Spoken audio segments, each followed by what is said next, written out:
നിലനിൽക്കുന്ന അയച്ചു കർത്താവിലുള്ള വിശ്വാസികളെ പരിശുദ്ധിയായ ദൈവമാതാവിനെ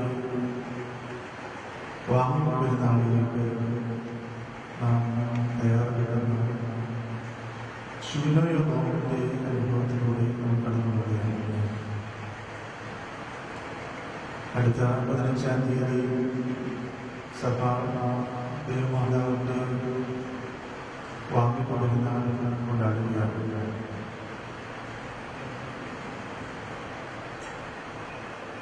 ഇന്ന് സൺഡേ സ്കൂൾ ദിനമായിട്ട് സഭ ക്രമീകരിച്ചിരിക്കുകയാണ്. സാധാരണ വർഷങ്ങളിൽ പെന്തിക്കോസ്തി ഞായറാഴ്ചയായിരുന്നു സൺഡേ സ്കൂൾ. എന്നാൽ പിൽക്കാലത്ത് പെന്തിക്കോസ്തി ഞായറാഴ്ചയ്ക്ക് തൊട്ട് മുമ്പുള്ള ഞായറാഴ്ച സൺഡേ സ്കൂൾ ദിനമായിട്ട് നമ്മൾ സെലിബ്രേറ്റ് ചെയ്യാൻ തീരുമാനിച്ചു.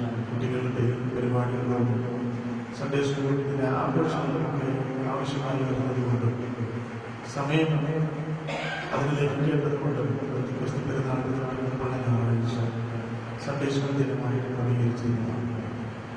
എന്നാൽ ഈ വർഷം ഈ COVID-19 പ്രതിസന്ധിയിൽ നമ്മുടെ സാധാരണ കാര്യങ്ങളെല്ലാം മാറ്റിവെക്കപ്പെട്ടപ്പോൾ സൺഡേ സ്കൂൾ ദിനവും മാറ്റിവെച്ചു. ഓഗസ്റ്റ് മാസം 9-ാം തീയതി ഞായറാഴ്ച സൺഡേ സ്കൂൾ ദിനമായിട്ട് കൊണ്ടാടുകയാണ്.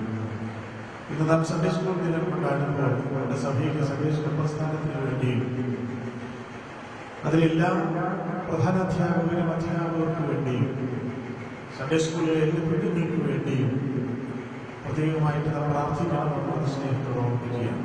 കാരണം നമ്മുടെ സഭയുടെ കുഞ്ഞുങ്ങളാണ് സഭയുടെ അടുത്ത ഭാവി എന്നുള്ളത്. അവരുടെ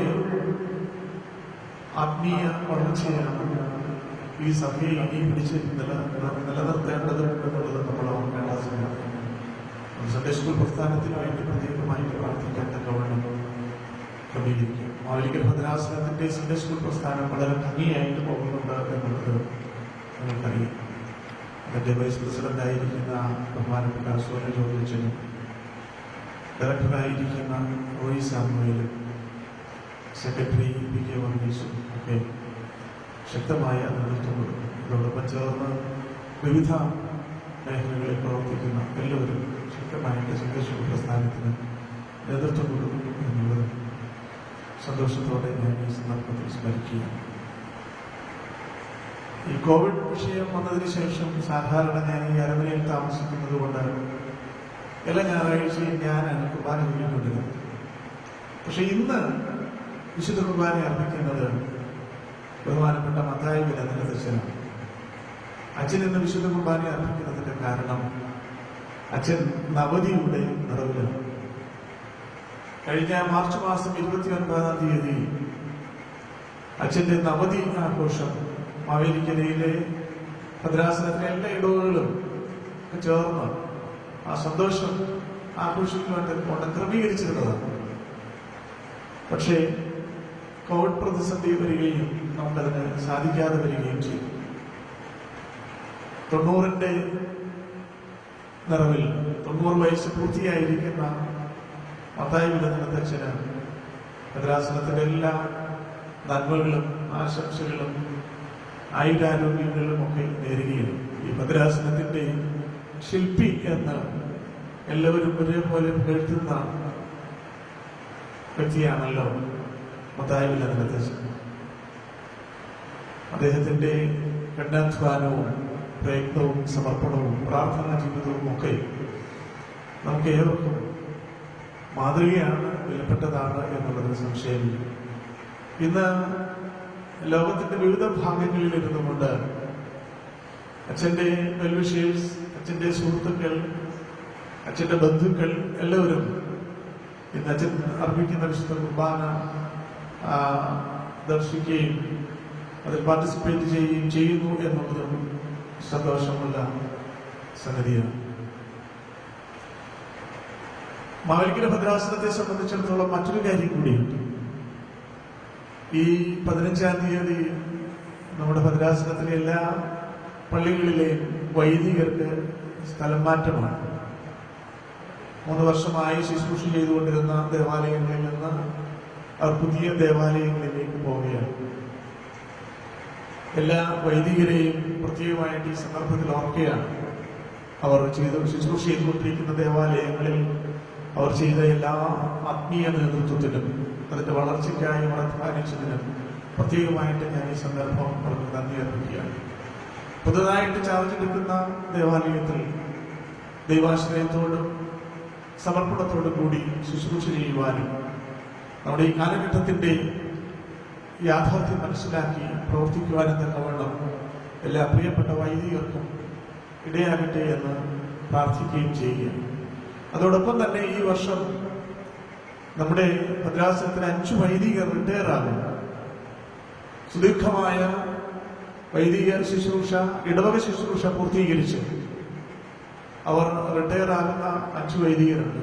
ഫാദർ കെ എൽ മാത്യു വൈദ്യനച്ചൻ, ഒ തോമസ് അച്ചൻ, സി കോശി അച്ചൻ, വർഗീസ് തരകനച്ചൻ, കെ വൈ തോമസ് അച്ചൻ എന്ന 5 അച്ഛന്മാർ ഈ വർഷം അവരുടെ ഇടവക ശുശ്രൂഷയിൽ നിന്നും റിട്ടയർ ആകും. അതുകൊണ്ട് അവർക്ക് ഭദ്രാസനത്തിന്റെയും ഇടവുകളുടെയും മറ്റാധ്യാത്മിക പ്രവർത്തനങ്ങൾക്കുമൊക്കെ എല്ലായിടവും ഓടി നടന്ന് പ്രവർത്തിക്കുവാനും ശുശ്രൂഷിക്കുവാനുള്ള സമയം കൂടുതലായി ലഭിക്കുന്നു എന്നുള്ളതാണ് അതിൽ നിന്ന് നാം മനസ്സിലാക്കേണ്ടത്. അവരുടെ സേവനത്തെയും പ്രത്യേകമായിട്ട് ഈ സന്ദർഭത്തിൽ ഞാൻ ഓർക്കുകയാണ്. ഇത് നാം വായിച്ചു കേട്ട സുവിശേഷ ഭാഗം മത്തായി ശ്ലീഹായുടെ സുവിശേഷം 21-ാം അധ്യായത്തിലാണ്. യേശുക്രിസ്തു പറഞ്ഞ ഒരു ഉപമ 21-ാം അധ്യായം 28 മുതൽ 32 വരെ ഒരു ഭാഗമുള്ള ഭാഗം. യേശുക്രിസ്തു ഒരു ഉപമ പറഞ്ഞു. ഒരപ്പന് 2 മക്കളുണ്ടായിരുന്നു. അങ്ങനെ ഒരു ഉപമ ലൂക്കോസിന്റെ സുവിശേഷം 15-ാം അധ്യായത്തിലുണ്ട്. അതിന് നമ്മൾ പറയുന്നത് മുടിയനായ പുത്രന്റെ കഥ എന്നാണ് ആ കഥയ്ക്ക് നമ്മൾ പറയുന്നത്. ഇത് അതുപോലെ തന്നെയാണ് തുടക്കം. ഒരപ്പന് 2 മക്കളുണ്ടായിരുന്നു. അതിൽ മൂത്ത മകനോട് അപ്പൻ വന്ന് പറഞ്ഞു, നീ ഇന്ന് എന്റെ വയലിൽ പോയി ജോലി ചെയ്യുക. അവൻ നല്ലൊരു മറുപടിയാ പറഞ്ഞത്. ഇപ്പോഴത്തെ കുട്ടികൾക്കൊക്കെ മാതൃക, അവർ ഒരുപക്ഷെ ചിലരെങ്കിലും മാതൃകയാക്കിയിരിക്കുന്ന ഒരു മറുപടിയാണ്. എന്താ പറഞ്ഞെന്നറിയാമോ? എനിക്ക് മനസ്സില്ല, എനിക്ക് സൗകര്യമില്ല. ഒരിക്കലും ഒരു അപ്പന്റെ മുഖത്ത് നോക്കി പറയാൻ പാടില്ലാത്ത തരത്തിൽ ഒരു മറുപടി പറഞ്ഞു. എനിക്ക് സൗകര്യമില്ല, എനിക്ക് മനസ്സില്ല എന്ന് പറഞ്ഞു. ചില കുട്ടികളൊക്കെ അങ്ങനെ പറയാറുണ്ട്. അതുകൊണ്ടാണ് ഞാൻ പറഞ്ഞത് ചിലരൊക്കെ ഇത് മാതൃകയാക്കിയിട്ടുണ്ട് എന്ന് ഞാൻ പറഞ്ഞു. രണ്ടാമത്തെ അടുക്കൽ വന്ന് പറഞ്ഞു, എടാ നീ നിന്റെ വയലിൽ പോയി ജോലി ചെയ്യും. അവൻ പറഞ്ഞു, പോകാമപ്പ എന്ന് പറഞ്ഞു.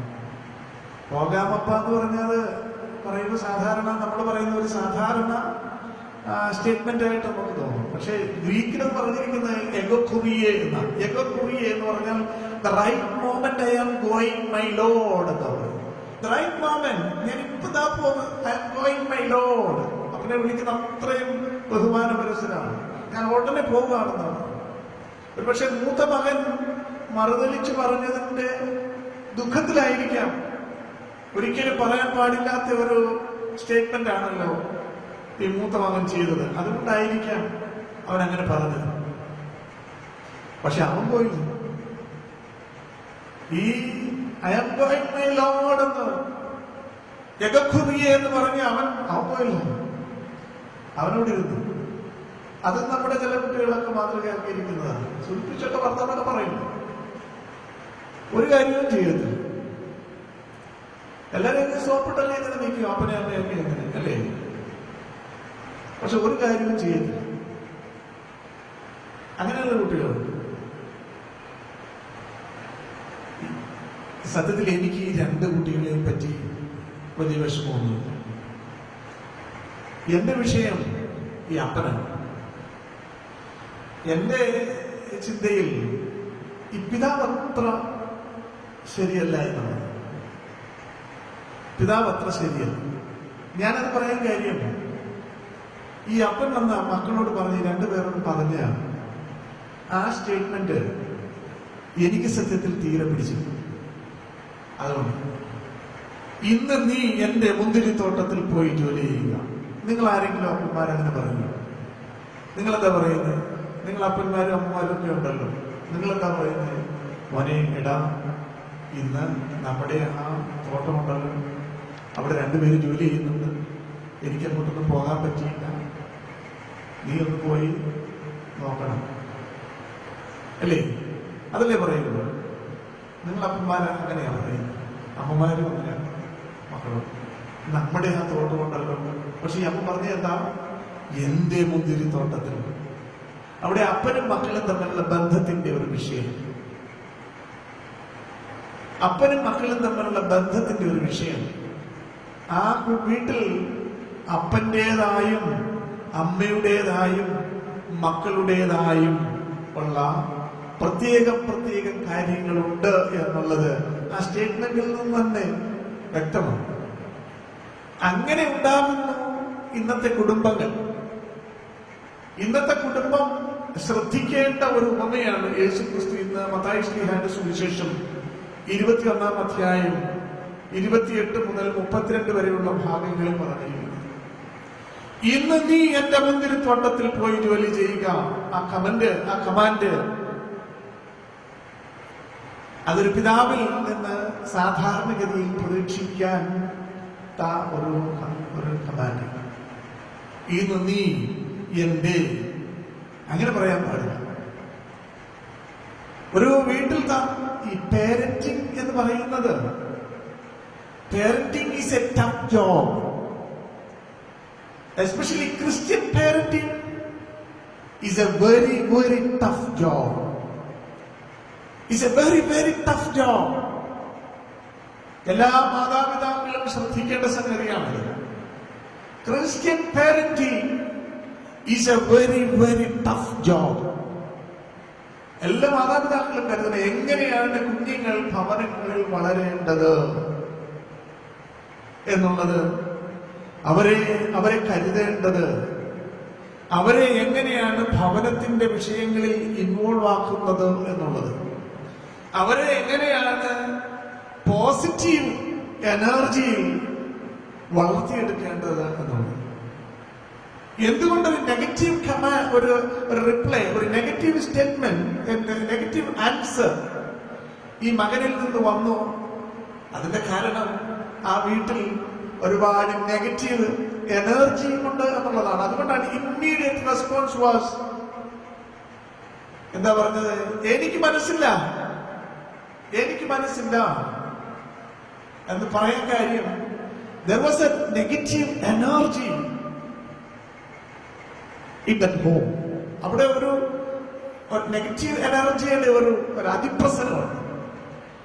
അത് ക്രിസ്ത്യൻ പാരന്റിങ്ങിൽ വന്നിരിക്കുന്ന വലിയ ഒരു വിഷയത്തിന്റെ ബഹിർസ്ഫുരണമാണ്.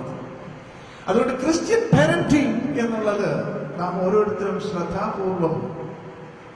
ശ്രദ്ധാപൂർവം കരുതേണ്ട സംഗതിയാണ്.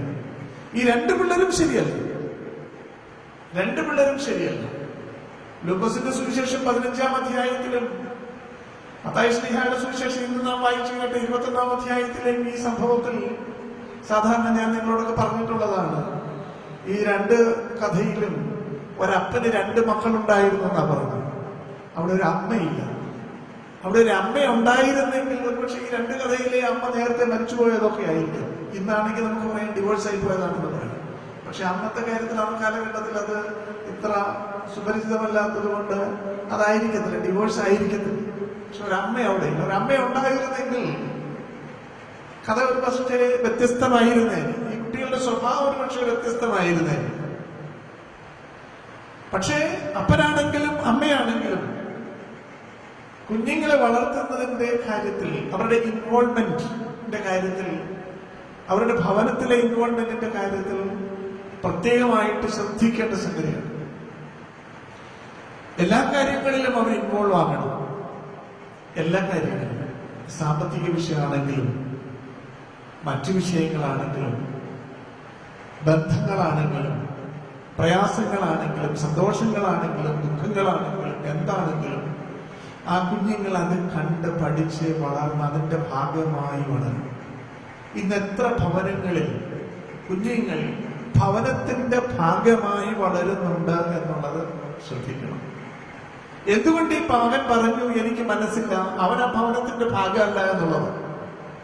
മുന്തിരിത്തോട്ടം എങ്ങനെ പോയാലും എനിക്കൊരു വിഷയമല്ല എന്നുള്ളത് അവനറിയാം. എന്റെ വിഷയമല്ലത്. കാരണം അപ്പൻ പറയുന്നു എന്റെ മുന്തിരിത്തോട്ടത്തിൽ പോയി നീ ഇന്ന് ജോലി ചെയ്യുക.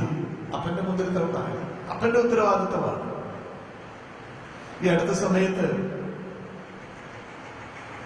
ഞാനൊരു യങ് കപ്പിളിനോട് സംസാരിക്കാനുണ്ട്. അവർ തമ്മിൽ ഇച്ചിരി സൗന്ദര്യപ്പണക്കൊക്കെ ഒരു തർക്കം ഇരിക്കുമ്പോഴാണ് സംസാരിച്ചത്. അപ്പൊ ഇതുപോലെ വിഷയങ്ങളൊക്കെ ഇങ്ങനെ പറഞ്ഞു വന്നു കഴിഞ്ഞപ്പോ എന്നോട് ഈ പെൺകുട്ടി പറഞ്ഞു, തിരുമേനി നോക്കാൻ ആ കുഞ്ഞിന്റെ കൈ കാണിച്ചിട്ട് ഇയാള് സ്നേഹം കൂടി കുഞ്ഞിനെ കളിപ്പിച്ച സ്നേഹം കൂടിയപ്പം കൈക്ക് സ്നേഹം കൂടി കടിച്ചതാണ്. അപ്പൻ ഒരു കടി ചിലപ്പോ അങ്ങനെ നമ്മള് കുഞ്ഞുങ്ങളെ കടിക്കുമല്ലോ. അപ്പൊ അത് മാർക്കായി എന്റെ കുഞ്ഞിനെ കണ്ടോ ചെയ്തു ചെയ്തു. അമ്മയെ സംബന്ധിച്ചിടത്തോളം കുഞ്ഞ് അമ്മയുടെ കുഞ്ഞാണ്. ഞാൻ ചോദിച്ചത് അവന്റെ കുഞ്ഞല്ലേ. അപ്പൊ അവനോട് പറഞ്ഞൊരു കഥയുണ്ട്. തിരുവനി ഞാൻ താഴെ പറഞ്ഞില്ല, ഞാൻ കാറ് കാണിക്കാം. കാറിനകം അവൾ ഇട്ടിരിക്കുന്നത് എങ്ങനെയാണ്, എത്ര ഡേർട്ടിയാണ്, അവിടെ ഇരിക്കുന്ന സ്ഥലവുമല്ല, എത്ര ഡേർട്ടിയാണ്. അത് അവന്റെ കാറാണ്. കാർ അവന്റെയാണ്, കുഞ്ഞ് അവളുടേതാണ്. അങ്ങനെയാണ് ഇന്ന് ഭവനങ്ങൾ, ഇന്നത്തെ കുടുംബ ബന്ധങ്ങൾ അങ്ങനെയാണ്. അതാണ് അതിന്റെ ടിപ്പിക്കൽ എക്സാമ്പിൾ ആണ് മാത്യു ചാപ്റ്റർ 21 വേഴ്സസ് 28-32. അതിന്റെ ടിപ്പിക്കൽ എക്സാമ്പിൾ ആണ്. എല്ലാം നമ്മുടേതാകുന്ന അപ്പനും അമ്മയും കുഞ്ഞുങ്ങളും എല്ലാം ഒരു കുടുംബത്തിന്റെ എല്ലാ കാര്യങ്ങളും നമ്മുടേതാകുന്ന ഒരു ശൈലി. അപ്പോൾ ദുഃഖങ്ങൾ, വേദനകൾ, പ്രയാസങ്ങൾ പങ്കുവയ്ക്കപ്പെടും, സന്തോഷങ്ങൾ പങ്കുവയ്ക്കപ്പെടും, ബുദ്ധിമുട്ടുകളും സാമ്പത്തിക പ്രയാസങ്ങളും എല്ലാം എല്ലാവരും അറിയും. ഞാനിപ്പോഴും ഓർക്കുന്ന എന്റെ ജീവിതത്തിലെ ഒരു സംഭവം, ഞാൻ സ്കൂളിൽ പഠിക്കുമ്പോഴൊക്കെ എനിക്ക് പൈസയ്ക്ക് ആവശ്യം വരുമ്പോ ഞാൻ എന്റെ പിതാവിനോട് പൈസ ചോദിക്കും. സ്കൂളിൽ കോളേജിന് ഫീസ് കൊടുക്കാൻ, ബസ് കൂലി മുതലുള്ള എല്ലാത്തിനും നമ്മൾ എല്ലാ ദിവസവും പണം വേണമല്ലോ. ഒരിക്കൽ പോലും എനിക്ക് എന്റെ പിതാവ് പണം എടുത്തു തന്നിട്ടില്ല. എന്നോട് പറയും, എടാ പോക്കറ്റിൽ ഇരിപ്പുണ്ട്, അല്ലെങ്കിൽ മറ്റെവിടെയെങ്കിലും എടുത്ത് പോയിക്കോളും. ഒരിക്കൽ പോലും എന്നോട് പറഞ്ഞിട്ടില്ല എന്നാ എന്ന് പറഞ്ഞ് എന്റെ കൈ തന്നിട്ടില്ല. അവിടെ ഇരിപ്പുണ്ട്, എന്റെ പോക്കറ്റിലുണ്ട്, അല്ലെങ്കിൽ എന്റെ എവിടെയെങ്കിലും ഇരിപ്പുണ്ട്, അവിടെ പേഴ്സിൽ ഇരിപ്പുണ്ടെങ്കിൽ അവിടെ ഇരിപ്പുണ്ട്, അലമാര ഇരിപ്പുണ്ട്, അവിടെ നിന്ന് എടുത്തോണ്ട് പോയിക്കൊള്ളാം. ഞാൻ എത്ര ചോദിച്ചിരിക്കുന്നത് അത് മാത്രം ഞാൻ എടുത്തോണ്ട് പോകും. കാര്യം I M part of the group. പണ്ട് മലങ്കര സഭ മാഗസീനിൽ വന്ന ഒരു കഥയുണ്ട്.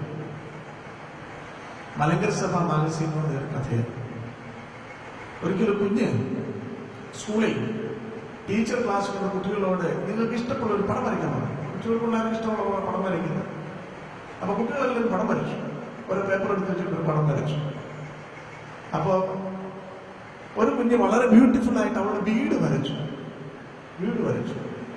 അവളുടെ വീട്, അവളുടെ കോഴി, പൂച്ച, പട്ടി, അമ്മ, എല്ലാ സാധനങ്ങളും എല്ലാം വരച്ചിട്ടുണ്ട്. അവളുടെ വീട്ടിലുള്ള അവൾ സ്നേഹിക്കുന്ന എല്ലാ സാധനവും വരച്ചിട്ടുണ്ട്. അതിനകത്തുണ്ട്. ടീച്ചർക്ക് കാണിച്ചപ്പോൾ ടീച്ചർക്ക് പണം വല്ലാതെ ഇഷ്ടപ്പെട്ടു. പക്ഷെ എന്തോ ഒരു കുറവ്. ടീച്ചർ ഈ ചിത്രമായിട്ട് ഹെഡ്മിസ്ട്രസിന്റെ അടുപ്പിൽ ചെന്നു ചിത്രം കാണിച്ചു. ഹെഡ്മിസ്ട്രസ് നോക്കിയിട്ട് ഉടനെ ഈ കുട്ടിയുടെ അപ്പനെ ഫോൺ ചെയ്തു, പെട്ടെന്ന് നിങ്ങളുടെ സ്കൂൾ വരെ വരണം. അപ്പൊ അയാൾ മീറ്റിങ്ങിന് പോകാൻ തുടങ്ങാം. അപ്പൊ അദ്ദേഹം പറഞ്ഞു, എന്താ കാര്യം? അല്ല, നിങ്ങൾ പെട്ടെന്ന് സ്കൂൾ വരെ വരണം. അപ്പൊ അയാൾ ആദ്യമായി കുഞ്ഞിന് എന്തെങ്കിലും സംഭവിച്ചോ എന്നുള്ളത്. അയാളെല്ലാം കളഞ്ഞ് ഓടി സ്കൂളിൽ വന്നിട്ട് പ്രിൻസിപ്പല് ഈ ചിത്രം കാണിച്ചു. നിങ്ങളുടെ മോൾ വരച്ചത് വളരെ മനോഹരമായിരിക്കുന്നു. അയാൾക്ക് ദേഷ്യം വന്നു. അയാൾ പറഞ്ഞു, എന്തിനാണോ നിങ്ങൾ എന്റെ കുഞ്ഞ് വരച്ച ഒരു ചിത്രം അതിനകത്ത് എക്സലന്റ് എന്ന് എഴുതി ഇങ്ങനെ സാധനം എക്സലന്റ് എന്ന് എഴുതി കൊടുത്തിട്ടപ്പോ ഞാൻ കണ്ടോളത്തില്ല. ഈ ചിത്രം, എന്റെ കുഞ്ഞ് വരച്ചിരിക്കുന്ന ചിത്രം, മനോഹരമായ ചിത്രം, നല്ലത് ആയിരിക്കുന്ന ഈ ചിത്രം ഇത് കാണിക്കാനാണോ ഞാൻ തിരക്കുള്ള എന്നെ വിളിച്ച് നിങ്ങളിവിടെ വിളിച്ചിട്ട് വിളിച്ചത് ചോദിച്ചു. അപ്പൊ പ്രിൻസിപ്പൽ പറഞ്ഞു, ദേഷ്യം ചൂടായി. പ്രിൻസിപ്പൽ പറഞ്ഞു, നിങ്ങൾ ഈ ചിത്രം സൂക്ഷിച്ചു നോക്കാൻ, ആ വീട്ടിലെ എല്ലാ കാര്യങ്ങളും ഈ ചിത്രത്തിലുണ്ട്, പക്ഷെ ഇവിടെ നിങ്ങളില്ല.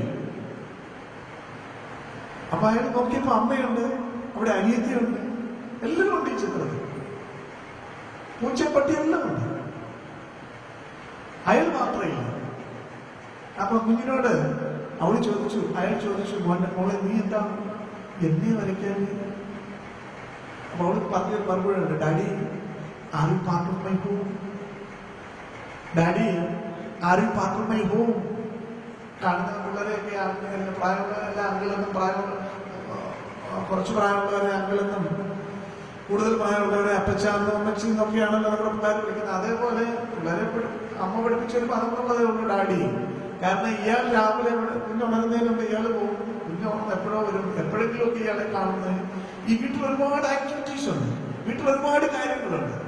ഈ കാര്യങ്ങളൊന്നും തന്നെ ഈ അപ്പൻ ഇൻവോൾവ് ആയി കണ്ടിട്ടില്ല.